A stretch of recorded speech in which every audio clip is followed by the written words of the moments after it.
Salut tout le monde! Comment allez-vous? Et c'est Anton Martin est là à Dragnir. Et aujourd'hui, c'est que je vais parler de la nouvel épisode de la- les chroniques d'Antonin Hawkins Breakdown. Aujourd'hui, comme vous savez dans l'épisode précédent, le numéro un, où comment Antonin rencontre l'agent de la section 13. Après, c'est là que comment Shendu rencontre Valmont. Et donc, et c'est là que l'histoire avait changé. Donc, on va commencer dans l'épisode 2 où ça s'appelle la section 13.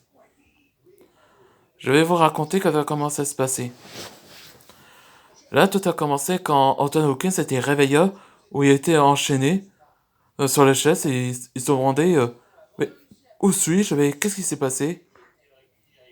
Et c'est là que le capitaine Black était apparu. Ouais, il est apparu dans Jackie Chan lui aussi, un ami de Jackie Chan dans le dessin animé.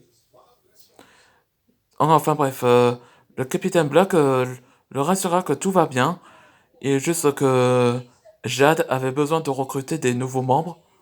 Donc il a choisi Antonin pour la première fois. Antonin se pose la question et fait c'est quoi exactement la section 13? Là, le capitaine Black raconta que la section 13 est une sorte d'organisation qui luttait contre tout ce qui est surnaturel ou de la réalité, tout ce qui se passe.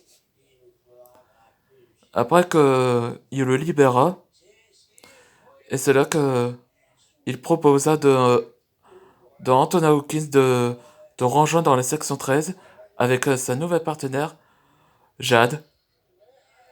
Là, Antonin ne croit pas que c'était la fille qu'elle avait endormie. Et Jade a fait ouais, c'était bien moi. Après de ce temps-là,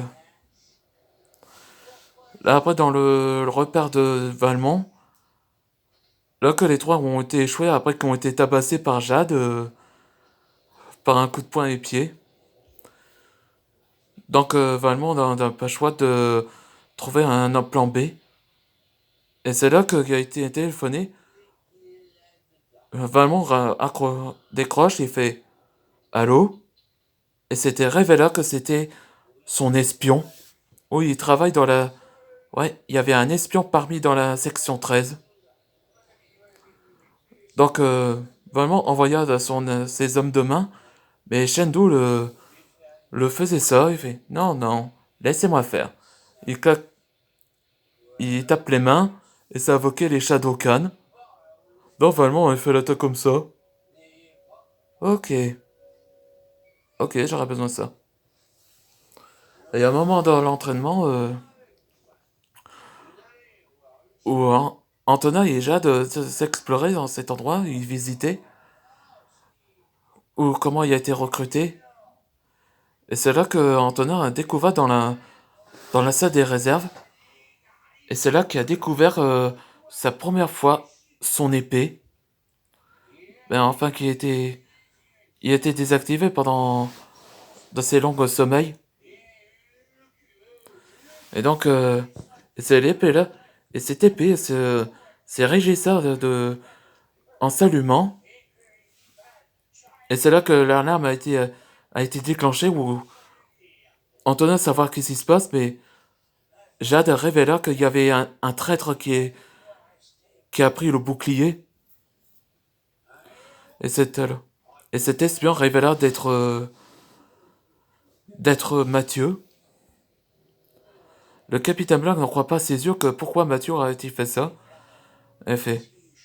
Donc Mathieu révéla que il fait ça pour comme son homme de main, un homme d'affaires.